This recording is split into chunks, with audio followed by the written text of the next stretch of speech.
সুপ্রিয় দর্শক মণ্ডলী, স্বাগতম জানাচ্ছি সীতেশবাবুর চিড়িয়াখানা থেকে। আমরা এখন এসেছি সীতেশবাবুর চিড়িয়াখানায়। তো আপনারা জানেন বনের অসংখ্য প্রাণী আছে, বন্যপ্রাণী নামে পরিচিত যারা, তাদেরকে সেবা শুশ্রূষার জন্য মূলত এই চিড়িয়াখানা নিয়ে আসা হয়। পাশাপাশি কিন্তু এই চিড়িয়াখানায় আমরা দেখতে পেয়েছি অসংখ্য পশু পাখি আছে, অনেক সুন্দর সুন্দর। আজকে আপনাদেরকে ঘুরে ঘুরে দেখাবো সেই সকল বন্যপ্রাণীদের এবং এখানে তারা কেমন আছে এবং কোন পরিবেশে তাদেরকে রাখা হয়েছে এবং এখানে কে কে ঘুরতে আসেন প্রতিদিন, অবশ্যই তাদের সাথে পরিচয় করিয়ে দিব এবং নিয়ে নেব তাদের মতামত এবং পুরো চিড়িয়াখানাটি এক নজরে ঘুরিয়ে দেখাবো ইনশাল্লাহ। এখানে কিন্তু প্রতিদিনই এই সকল প্রাণীদেরকে দেখতে আসেন হাজার হাজার দর্শনার্থী এবং পর্যটক। মৌলভীবাজার, শ্রীমঙ্গল ছাড়াও সিলেট বিভাগ সহ বিভিন্ন এলাকা থেকে কিন্তু এই চিড়িয়াখানায় প্রতিদিনই হাজার হাজার দর্শকদের সমাগম ঘটে এই চিড়িয়াখানায়। চলুন আপনাদেরকে এখন নিয়ে যাই পুরো চিড়িয়াখানায়, আপনাদেরকে ঘুরে ঘুরে দেখাবো সেই সকল প্রাণীদেরকে।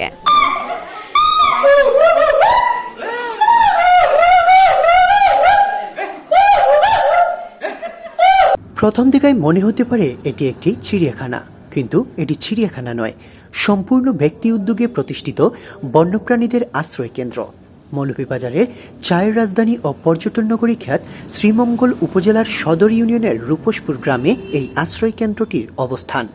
স্থানীয়ভাবে এটি সীতেশবাবুর চিড়িয়াখানা নামে পরিচিত হলেও প্রকৃত নাম বাংলাদেশ বন্যপ্রাণী সেবা ফাউন্ডেশন। প্রতিদিন দেশের বিভিন্ন প্রান্ত থেকে শিশু কিশোর, নারী পুরুষ প্রাণীদের দেখা আর তাদের সঙ্গে পরিচিত হতে ভিড় করেন এই প্রাণীরাজ্যে। বর্তমানে বাংলাদেশ বন্যপ্রাণী সেবা ফাউন্ডেশনে রয়েছে প্রায় অর্ধশতাধিক প্রাণী। জানা গেছে ফাউন্ডেশনের পক্ষ থেকে বন ছেড়ে খাদ্য ও বাসস্থানের সন্ধানে লোকালয়ে আসা প্রাণীদের উদ্ধার করে নিবিড় পর্যবেক্ষণ, সেবা ও চিকিৎসা দিয়ে পুনরায় বনে ফিরিয়ে দেওয়া হয়। প্রতি বছর শত শত প্রাণীকে লাউয়াচড়া জাতীয় উদ্যান সহ সিলেট অঞ্চলের বিভিন্ন সংরক্ষিত বনে অবমুক্ত করে চলছে এই প্রতিষ্ঠানটি। এবং যে প্রাণীগুলো বনের পরিবেশের সাথে মানিয়ে নিতে পারে না বা সুস্থ নয়, এমন প্রাণীদের এখানে রেখেই পরিচর্যা করা হচ্ছে।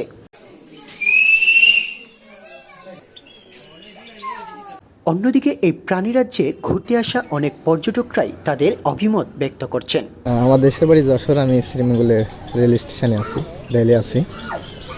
ছুটির দিনে আর কি বাচ্চারা নিয়ে সীতেশবাবু চিড়িয়াখানায় আসছি, দেখে অনেক ভালো লাগছে, বাচ্চাও বেশ আনন্দ পাচ্ছে, অনেক ভালো জায়গা। উদ্দেশ্য বলতে স্পেশালি আমার বাইরে লইয়া গেছিলাম ডেন্টিস্টের কাছে, দেন এখানে আইলাম আমার কাজিন একটা আছে, প্লাস আমার ভাই ছোটো ভাই আছে, অনেক ভালো লাগলো। বিশেষ করে এর কারণেই আইসি, স্পেশালি এখানে কিডসের জন্য অনেক ভালো, তারা সবাই আয়, টাইম স্পেন্ড করে, অনেক আনন্দ পায়, দেন এইটাই স্পেশালি। ওকে, আমরা সবসময় আসি এখানে, অফিসিয়াল ছুটি পেলে, বিশেষ করে শুক্রবার দিন আমরা প্রতিবারই আসি। আর আসলে এই যে সীতেশবাবুর চিড়িয়াখানাটা শ্রীমঙ্গলের একটা ঐতিহ্যবাহী একটা প্রতিষ্ঠান। এখানে বিভিন্ন দূর দূরান্ত থেকে মানুষ আসে, বিশেষ করে ঈদুল হাজা এবং ঈদুল ফিতরের দিনে প্রচুর, প্রায় লাখো লাখো লোক হয় এখানে।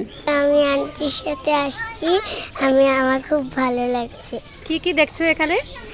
দেখি সাপ, অজগর সাপ দেখেছি, হরিণ দেখেছি, মুখ দেখেছি, তারপরে ভাল্লুক দেখেছি। কোনটা ভয়ঙ্কর? অজগর সাপ। আর ভালো লাগছে কোনটা? ভালো লাগছে ভাল্লুক।